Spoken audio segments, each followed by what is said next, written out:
Usually when proving identities, we start with the side that has more things to work with. And here that's going to be the left-hand side.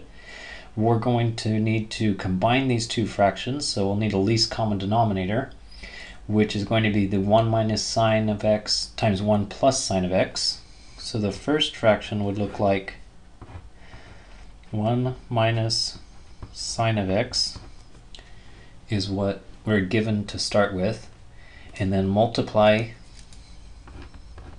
by 1 plus sine x for the numerator and denominator. And for the other fraction, we were starting with 1 over 1 plus sine of x. So then multiply by 1 minus sine x. Do that for the numerator and denominator.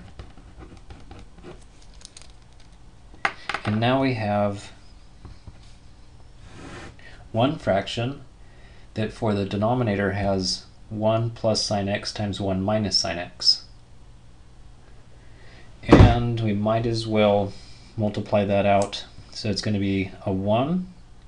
The middle term right here would be a positive sine x, and here would be a negative sine x, so they cancel. So far we've just got a 1 times 1. And then we've got the last term times the last term, which is going to be negative sine squared. And then for the numerator, we've got a 1 plus a 1. That's going to be that 2. And in here we've got a positive sine x plus a negative sine x, so they actually cancel.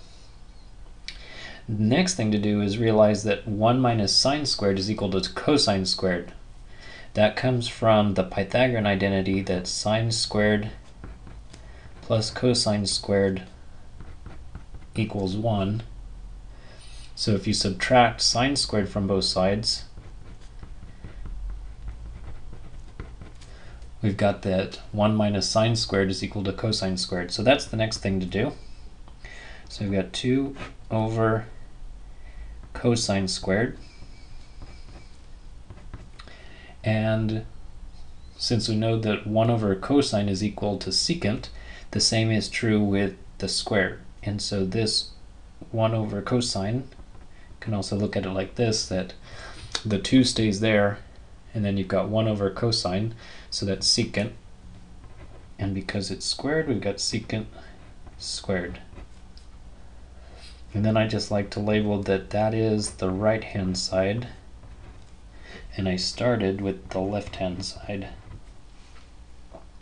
And so it's been verified.